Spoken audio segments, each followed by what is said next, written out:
Salut à tous et bienvenue sur le Technodrome. Aujourd'hui, on va décortiquer une technique super pratique dans le logiciel ETS. Une méthode qui va vraiment changer la donne sur les chantiers pour rendre les tests des installations KNX beaucoup plus simples et rapides.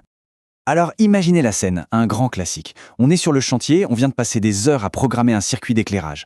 Tout est prêt dans le logiciel, sauf que, pas de chance, les interrupteurs physiques, eux, ne sont pas encore installés.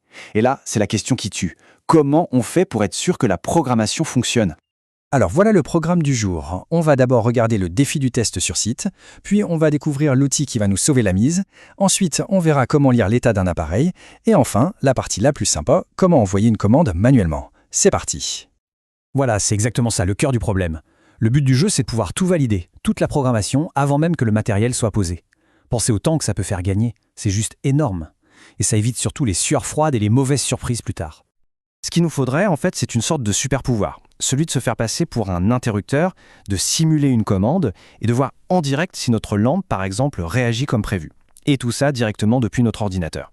Allez, on regarde comment faire. Eh bien, la bonne nouvelle, c'est que cette solution existe. Elle est même intégrée directement dans ETS. C'est un outil de diagnostic vraiment puissant qui est fait pile pour ça. Son nom, le moniteur de groupe. Et pour le trouver, rien de plus simple. Il suffit d'aller dans le menu Diagnostic et il est là. Pas besoin de chercher pendant des heures, il est à portée de clic. Alors, ce moniteur de groupe, il a deux fonctions principales. D'abord, il peut écouter.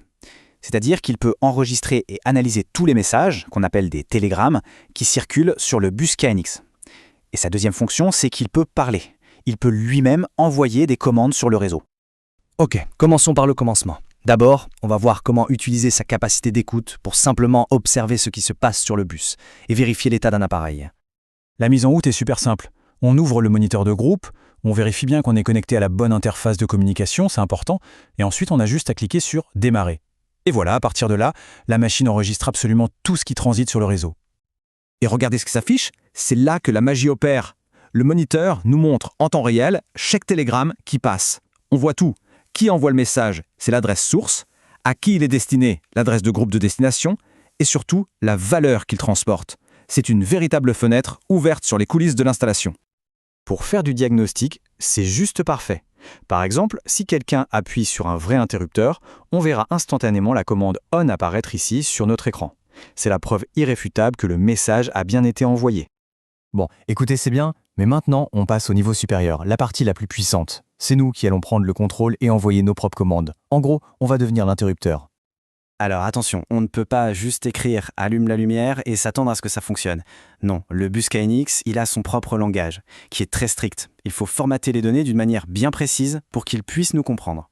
Et ce fameux langage, ça porte un nom, le Data Point Type, ou DPT pour les intimes. C'est une norme, une sorte de dictionnaire commun qui garantit qu'un interrupteur d'une marque va parler la même langue qu'un actionneur d'une autre marque. Sans ça, ce serait le chaos. Prenons quelques exemples très courants.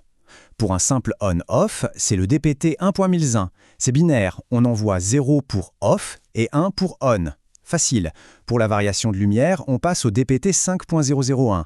Et là, on envoie un pourcentage, donc une valeur entre 0 et 100.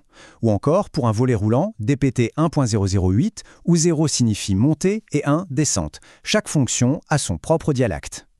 Donc, pour résumer l'idée, directement depuis les moniteurs de groupe, on va pouvoir sélectionner l'adresse de groupe de notre lumière, choisir le bon DPT et écrire manuellement la valeur 1.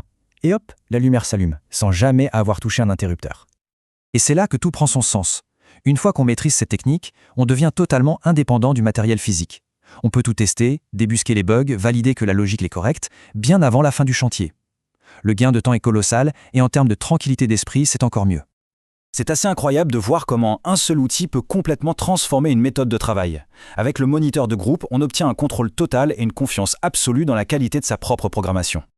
Voilà pour cette astuce, si elle a pu être utile, le meilleur moyen de soutenir la chaîne Le Technodrome, c'est de penser à s'abonner et à activer la petite cloche. Ça permettra de ne rater aucune des prochaines vidéos pour continuer à progresser ensemble. Merci et à très bientôt.